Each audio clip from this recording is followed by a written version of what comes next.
Martin Thornton, in his great book on English spirituality, writes about this, that, the daily office was the crown in which the jewel of the Eucharist was placed. What we Yes. ended up doing was, in our sort of consumeristic, materialistic society, we said, all you need is the jewel, and that played for a certain extent among people in that regard. But I think when you lose the crown and everything else built around it, Yes. then you've actually the jewel is out of its proper place, and it's easy for the jewel to become much more superstitious, Yep. and which of course was a problem that was happening in the Middle Ages, that our service was designed I mean, to alleviate. I hear so often, like, I need the Eucharist every week, which is, this is good. I mean, we should want the Eucharist every, Yes, we should want to commune yes, with the body and blood of our Lord. I think the way that you phrase it is so helpful, is that it's not that some people might say, like, oh, this vision that is being proposed it's like this hyper Protestant thing and it's diminishing the Eucharist. But really what in reality is doing, it's elevating yes, the Eucharist. It's elevating its place. And when we elevate all the structures and rhythms and that the Anglican tradition offers, it elevates everything.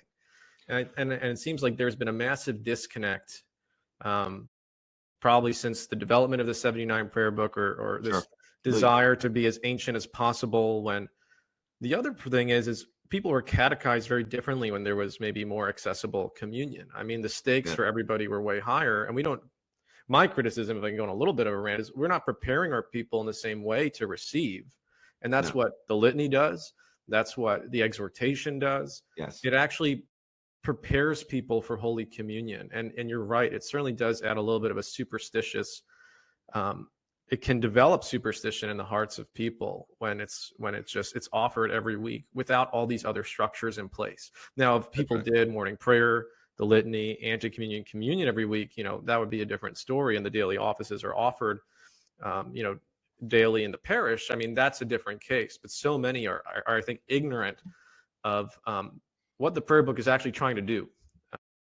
right. And I think that is a function also of priests and a lot of other factors. I mean, when you look at the changes that were made, when you walk through the 1662 and then look at the changes that are made in either the American 28 or the American 79, and some of them were made for brevity, right? Let's just make this thing shorter.